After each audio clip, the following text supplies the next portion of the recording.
Пионер во производството на тоа што значи една перспектива можеби за Македонија е производството на лешник, а идејата целосно на Ацо Николовски, кој што е собственик на овоштарник од 6 хектари од оваа култура, или фирмата Милано Карпа, така? Точно, Милано Карпа, Плава храна. Плава храна. Воопшто идејата, рековме, пионер вистина, затоа што ретко каде може, не знам дали воопшто постои овоштарник со лешник, лешникот го имаме низ Македонија, но вака култивиран овоштарник ние до сега не сме сретнале. Од каде идејата?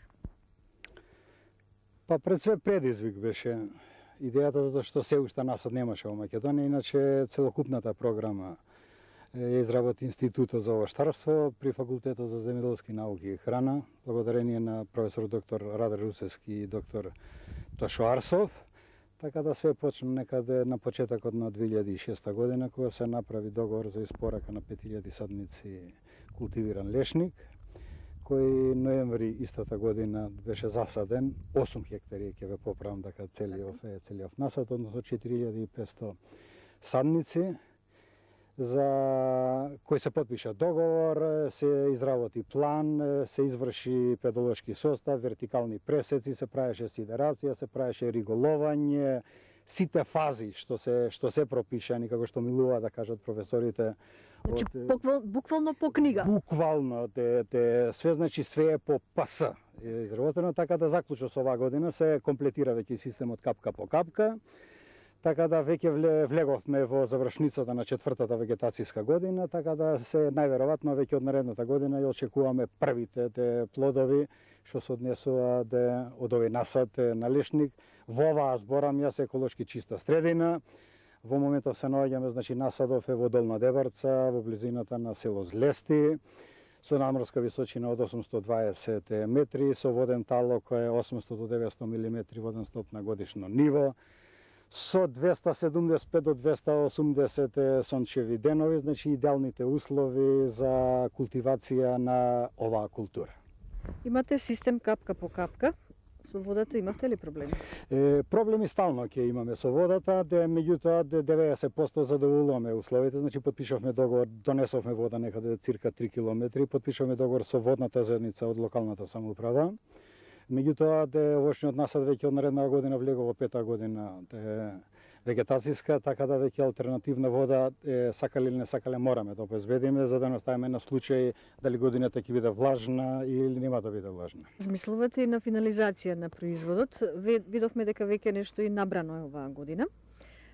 Што е неопходно да се направи? Дали овде сите инфраструктурни услови ги имате во однос на комуналните услуги, мислев на струја, а во иднина подготвувате и објект за пакување на лешник? Инвестицијава е стварно многу скапа, така да нелогично ќе биде да не го спакуваме нашиот производ, дефинитивно.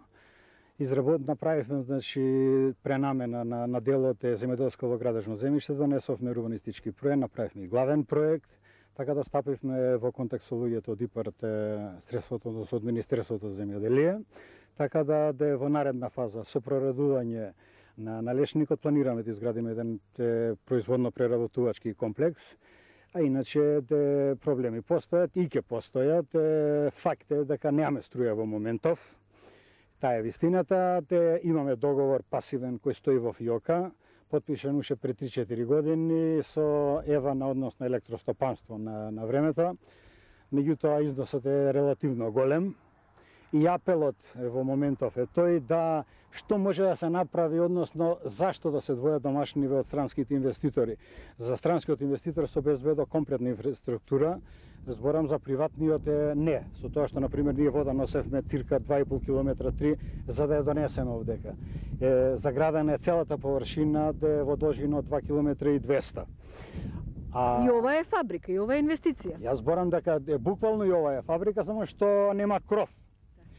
Така да апел до државата да не двои. Значи, можда нашите средства и нашите вложувања во оваа насока, во овој насад, не се можда 30 милиони евра, меѓутоа сепак, ако сме мали, зашто да не се донесе инфраструктура, да биде пат направен, да се донесе нова вода, зашто да не се постави струја, зашто нашите трошоци што треба да бидат пренаменети за нешто друго, да ги даваме за нешто што треба да ги обезбеди дали локалната самоуправа, дали државата, не знам. Очекуваме секако помош некој да тропне на врата за поготово за струјата.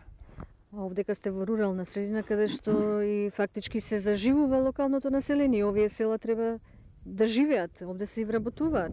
Вистината е таа, неминовно дека вистината таа, со тоа што од 2006 година ние сме присутни овдека.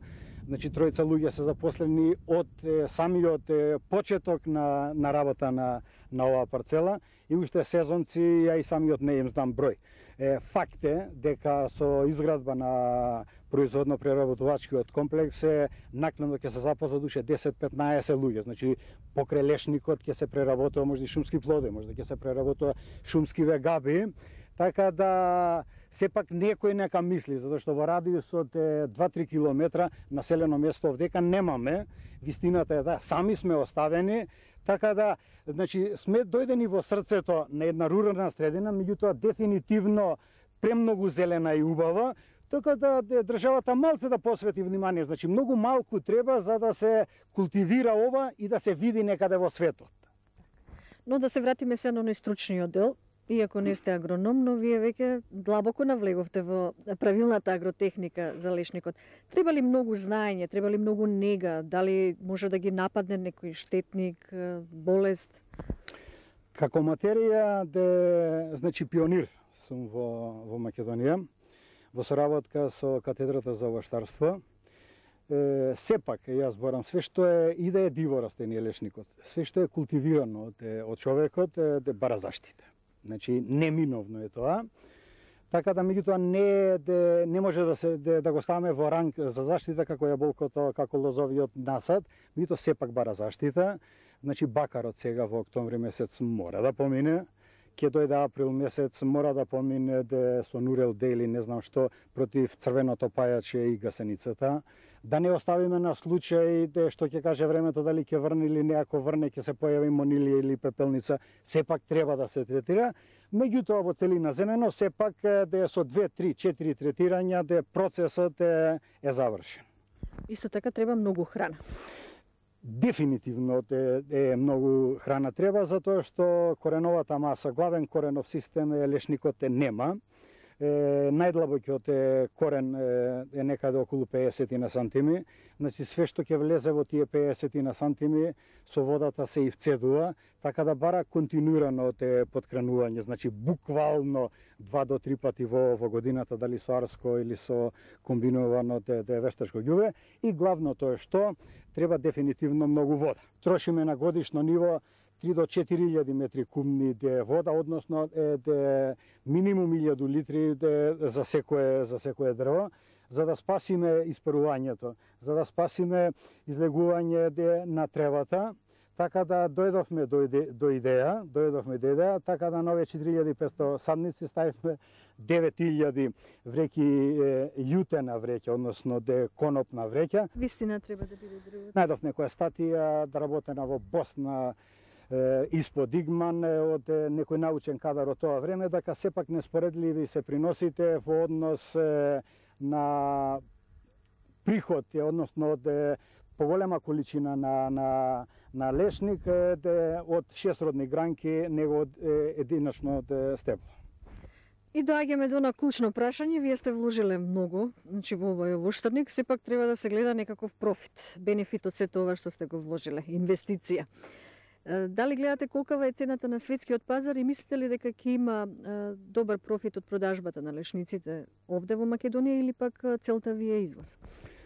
Па да се вратиме сега зашто се уште нема подигнато лешников насад, немало подигнат лешников насад во Македонија. Инвестицијата е стварно енормно голема, полната зрелост и приносите ги дава веќе од 7-та година. А што се однесува до што треба да правиме веќе со готовиот производ. Лешникот е можда единствено растение на земјинава топка, односно леската, каде што буквално од неја се користи све. Дефинитивно. Значи се користи кората, се користи листот, кој е концентрација фактички на B2 витамини има, што се однесува до плодот, си го знаеме како плод. Што се однесува до лушпата, дефинитивно веќе знаеме, испитана е таа работа, дека има енормна количина на калиум, а калиумот знаеме веќе дека е храна. Цената на светскиот пазар сепак е берза, значи берзанска цена е. Берза да се наоѓа во Гиресун во Турција, де првата, втората се наоѓа во Истанбул. За прошлата година беше 5,58 евра според калибражата 8, 11, 11, 13 и 13, 15 мм, која де последниве 10 години држи некој баланс.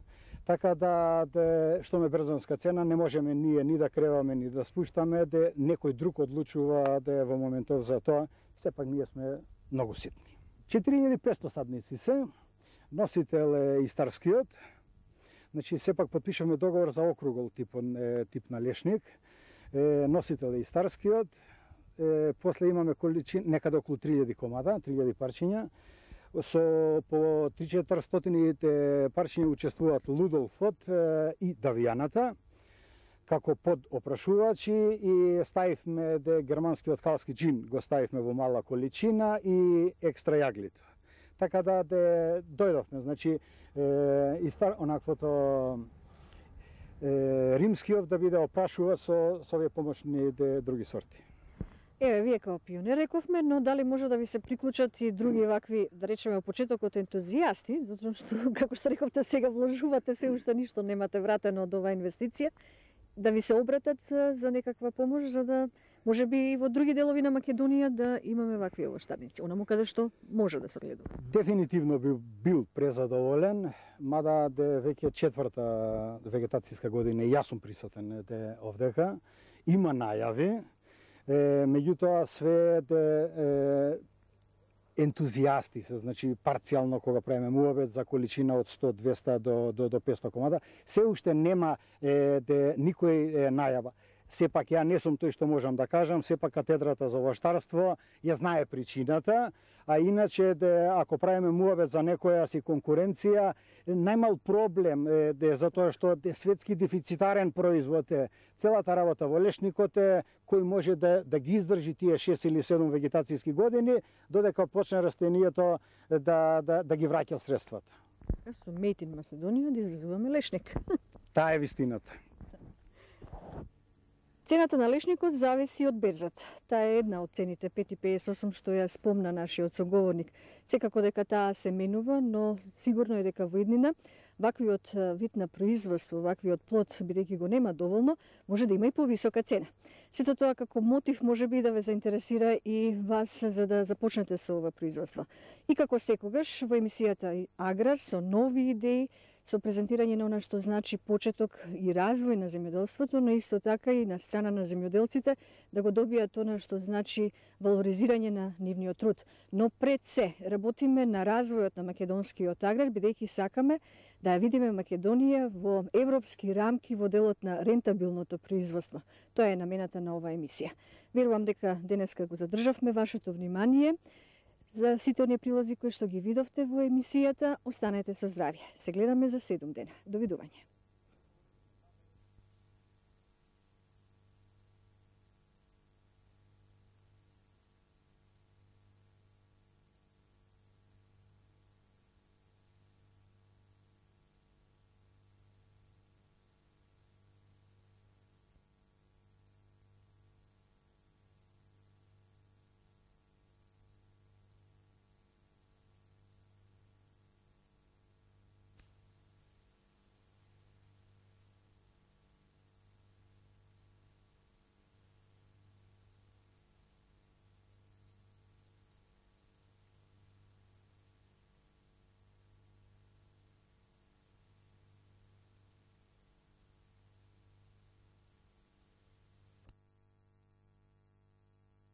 At 7 a.m. was 987 units and relative humidity was 77%.